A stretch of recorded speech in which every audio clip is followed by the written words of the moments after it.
solo queremos transmitir una sola idea. ¿Y cuál es? La forma de la expresión depende del significado a comunicar. La forma de la expresión depende del significado que queremos comunicar. Vamos a esbozarlo con unas pinceladas a partir de Santayana, de George Santayana o Jorge Santayana, porque aunque intelectualmente se le considera estadounidense, es de origen español, y Santayana, en el sentido de la belleza, en 1896, y en La razón en el arte, de 1906, pues nos dice lo siguiente: la sintaxis es un efecto, y como efecto, ¿qué es la sintaxis?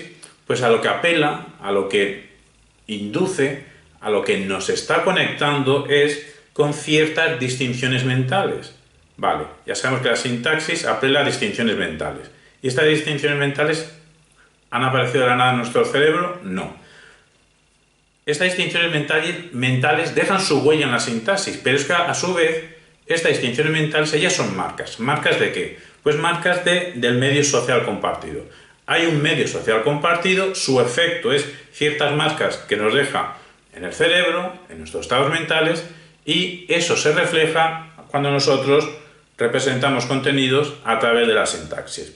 Todo esto, ¿cómo lo podríamos traducir?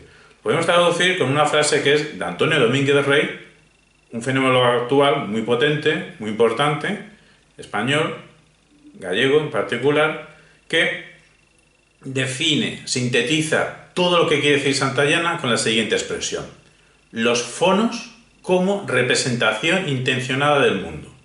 Los fonos, los sonidos no son sonidos simplemente, no son materia física, que lo son, pero los fonos es una representación intencionada del mundo. ¿Esto tiene una repercusión en este marco de fondo que es construcción de discurso, debatir? Pues sí. El deslizamiento que hacemos nosotros, que acabamos de decir de Santayana, de que los fonos son una representación intencionada del mundo, nosotros sacamos la siguiente repercusión. Las distintas estrategias de la actividad debatística optimizan los distintos recursos de la razón sonora. ¿Cuándo? A la hora de expresarlos en público. ¿Por qué los fonos son una representación intencionada del mundo? ¿Cómo podemos afirmar que existe intención en la fonología? En la introducción a nuestro análisis conceptual de estrategias discursivas expuse la tesis de Santayana, de los fonos como representación intencionada del mundo, en el sentido de que las distinciones sintácticas apelan a distinciones mentales, que a su vez son marcas de un medio social compartido. Los fonos son una representación intencionada del mundo. No es una cita literal de Santayana, sino una traducción del que fue nuestro maestro, nuestro profesor de Ciencia del Lenguaje y Lingüística Hispánica en el contexto de un máster en la Universidad Nacional Española a Distancia, la UNED.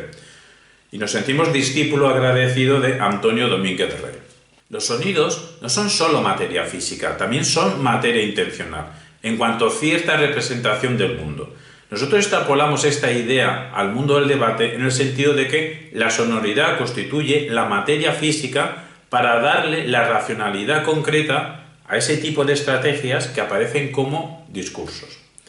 Antonio Domínguez de Rey, una breve semblanza biográfica, nació en 1945 en La Coruña, es doble doctor en lingüística hispánica y en filosofía. Pues nos vamos a basar en su obra, especialmente en el drama del lenguaje de 2003 y también en Palabra respirada de 2008 y en Texto, Mundo y Contexto e Intersticio. Bueno, a todo esto de Jorge Santayana, cabe decir que nació en Madrid en 1863, murió en Roma en 1952, es un español formado y formador en Harvard, donde nunca encajó del todo, convirtiéndose en una rara avis, en una figura intelectual de talla mundial, pero que nunca quiso tener la nacionalidad estadounidense. Por eso acabó en Europa. Jorge Santayana, formado y formado en Estados Unidos, pero con una raíz hispánica y europea.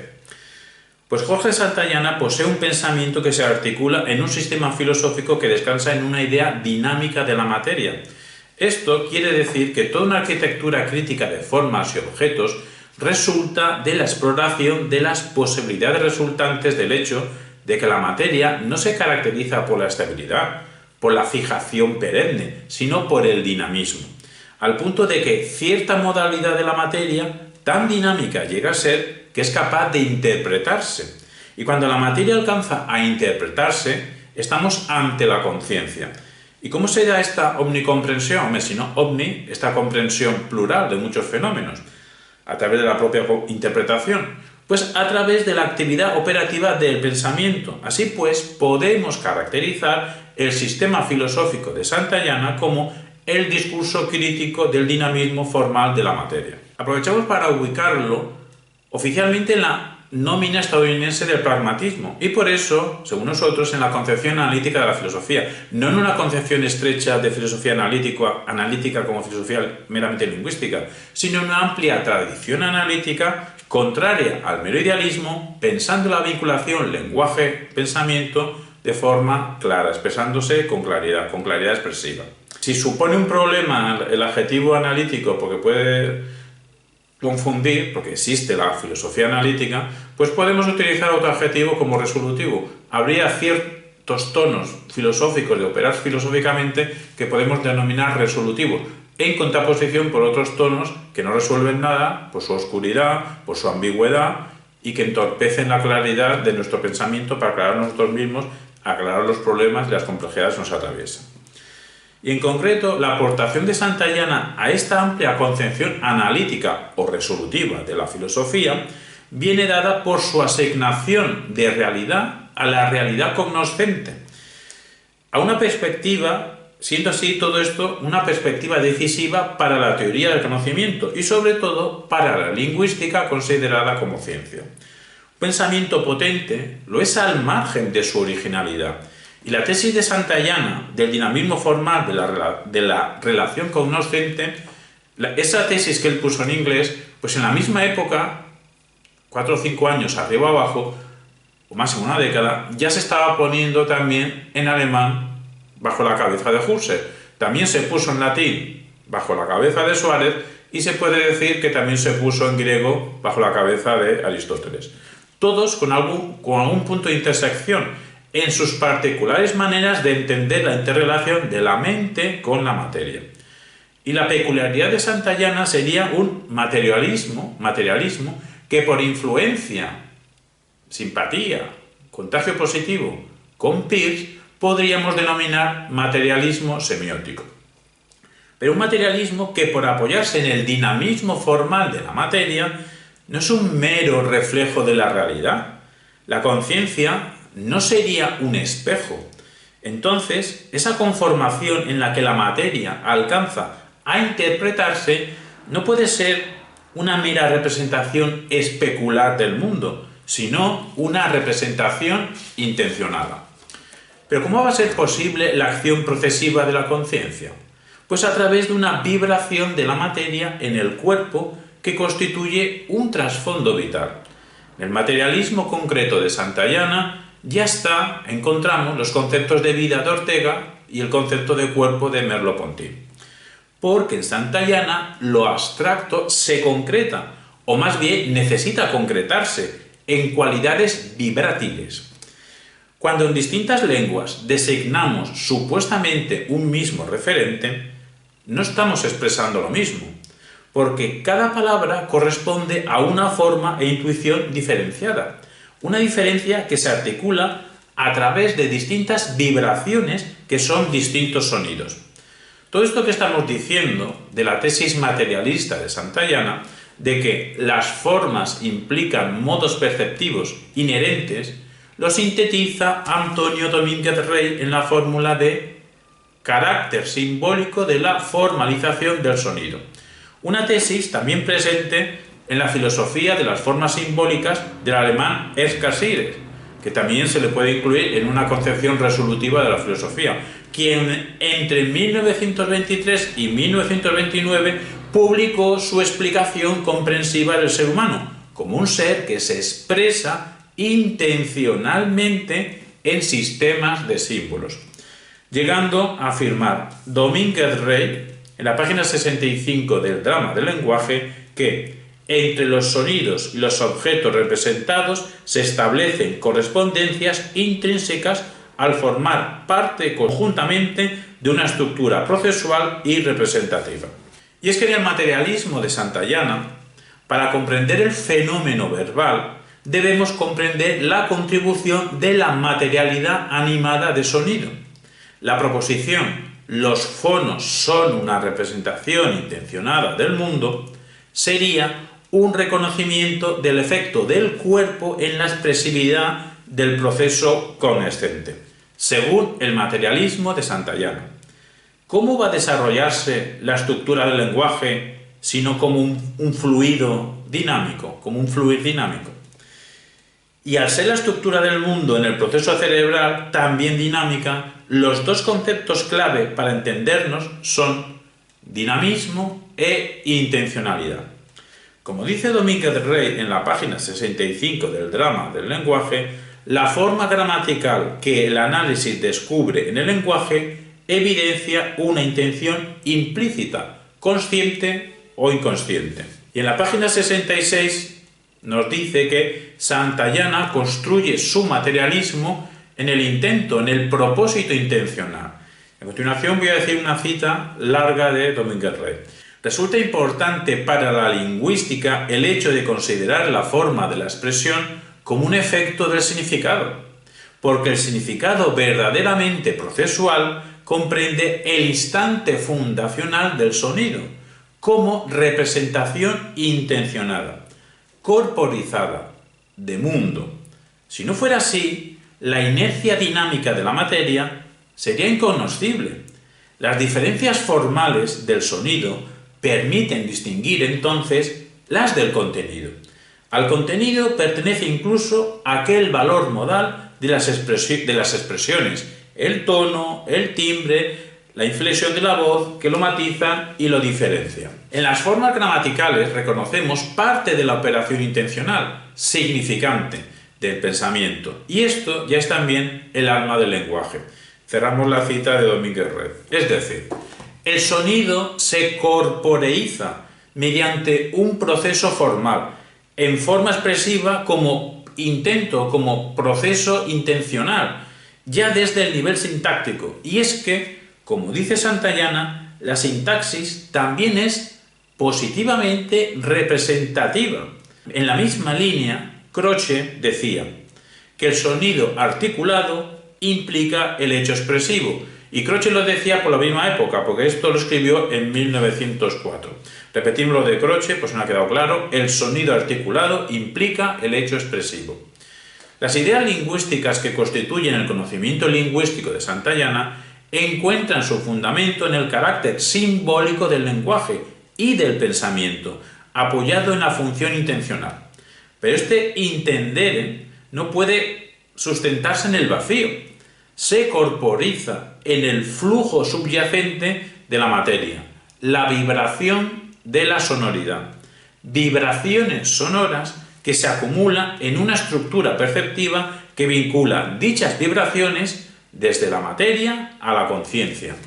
Nos explica Domínguez de Rey que dijo Santayana que, página 68, el sonido no tiene carácter especial intrínseco. Sus cualidades, el tono, la duración, el timbre, se incardinan en el espacio de la medida, de una numeración, por tanto, en un tiempo. Se convierten así en objetos, en símbolos susceptibles de conocimiento e interpretación del mundo. Fin de la cita. Y en la página 69 nos dice Domínguez Rey que el sonido significante es una unidad sintética de tiempo-espacio, articulado con resonancia simbólica. Omitimos unas vibraciones y filtramos otras, según la atención y un interés direccional, diversamente motivado e inducido. En cuanto tales, las secuencias solo reflejan partes, no la relación existente entre ellas, o respecto del todo, que corresponde ya a la intención significativa. Cerramos la cita y abrimos otra de la página 69 que nos dice: el mensaje queda inmerso en el sonido y en virtud de ello se generan afinidades entre ambos. Los sonidos son entidades concretas que posibilitan designaciones universales. En el cerebro se produce una congruidad sutil entre el significante y el significado. El sonido verbal contiene, pues, una dirección ya naturalmente interpretada e interpretante, inconsciente, semiconsciente y consciente. Cerramos la cita y abrimos otra de la página 70 que nos dice: el lenguaje se convierte en razón sonora. La función lingüística es también dinámica y participa de la orientación del significado intencional. La lingüística de Santayana, así podemos decir nosotros, es materialismo semiótico. Y en Palabra Respirada, en la página 120, nos dice Domínguez Rey que Santayana deduce de la intención interna que el análisis entrevé en la organización del lenguaje un alma de la gramática. Las formas verbales contienen entonces efluvios de la inercia material en el sensible sonoro. Cualquiera de las formas así conectadas, desde la palabra a las frases y oraciones, conlleva una resonancia sonora. El sensible dado en la forma sonora accede a un nivel perceptivo de carácter ya interpretante. Domínguez Rey, en Texto Mundo Contexto de 2012, cuando nos explica que el ser humano brota en la naturaleza envuelto en una relación múltiple de sustancias, especifica que, en la página 14, el brote ya prelate sonido y en sus ondas aflora consciente el pensamiento, la inteligencia. Nosotros preferimos hablar de lo inteligente como un adjetivo. Hay acciones inteligentes o acciones poco inteligentes. No hablar de la inteligencia como un sustantivo, como si tuviésemos algo dentro de la cabeza que fuese una cosa, una sustancia, la inteligencia. Continúo la cita de Domínguez Rey. Ahí resuena, entendemos y comprendemos el mundo. La pregunta, ¿cómo podemos afirmar que existe intención en la fonología? Esa pregunta presupone una separación tajante entre el nivel fonológico y el resto de niveles lingüísticos, como si fueran conjuntos disjuntos. Dicha pregunta supone obviar que el rasgo principal del lenguaje entero es la intencionalidad, un fenómeno o finalidad o encuentro, en cualquier caso una complejidad, de la intencionalidad, que requiere para su logro el concurso de las dimensiones pragmática, semántica, sintáctica y fonética, en interrelación, al punto que sin la contribución alguna de estas dimensiones, de estas 4 dimensiones de lo pragmático, lo semántico, lo sintáctico y lo fonético, sin el concurso interrelacionado de estas dimensiones, no cabe intencionalidad alguna. Así pues, la afirmación sería que no existe intencionalidad lingüística sin la organización lingüística de los sonidos. Precisamente eso que estudia la fonología como disciplina científica. En este sentido, el volumen 1 de Nueva Gramática de la Lengua Española de 2009 nos explica que entre todos los sonidos que el ser humano es capaz de articular, solo algunos poseen valor distintivo en las lenguas, al punto de que la sustitución de un sonido por otro, aun siendo relativamente próximo, el sonido que sustituimos, permite diferenciar significados. De esta manera, las distintas señales sonoras se pueden organizar en sílabas, que se pueden combinar en palabras que pueden constituir procesos lingüísticos. Es decir, el movimiento de los labios y de la lengua en cuanto órganos articuladores de sonido, producen señales sonoras a través de la creación, interrupción o modificación de corriente de aire. Y todo este juego con las ondas sonoras no es por aburrimiento, sino por una intencionalidad discursiva.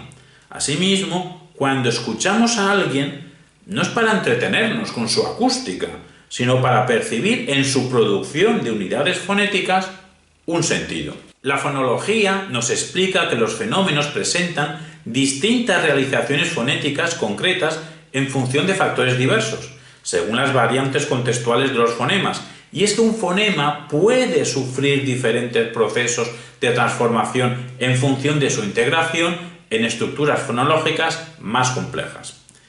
La curva melódica con que se pronuncia un enunciado representa la suma de variaciones en el tono, la duración y la intensidad del sonido. Variaciones que no emergen por azar o por aburrimiento, sino por intención. De ahí que diferencias en las variaciones provoca diferencias en el significado de los enunciados. Y no variaciones por azar o aburrimiento, sino por variaciones en la finalidad perseguida. La misma carga intencional es apreciable en el ritmo y la velocidad de locución, elementos sonoros con los que podemos realizar marcas semánticas y así contribuir a realizar cierta intención discursiva. Y si nos desplazamos de la gramática y la biología exactamente utilizando el texto Filosofía de la Cultura de Jesús Mosterín, aprendemos que ese género de los primates catarrinos de los cercopitecos profieren unos 36 tipos distintos de sonidos, con los que transmiten unos 22 mensajes diferentes, por lo que en algunos primates ciertos sonidos conllevan la intención de representar el mundo de cierta manera. Afirmando Jesús Mosterín que en el humán, él prefiere el sustantivo humán en vez de hombre, en el humán se da una capacidad lingüística genérica inscrita en los genes y realizada en el aparato fonador. Por todo lo que venimos exponiendo, concluimos que los humanos, para realizar nuestras intenciones lingüísticamente, precisamos el concurso interrelacionado de elementos pragmáticos, semánticos, sintácticos y fonéticos, por lo que la dimensión fonética humana se activa por el fenómeno de la intencionalidad de producir discurso.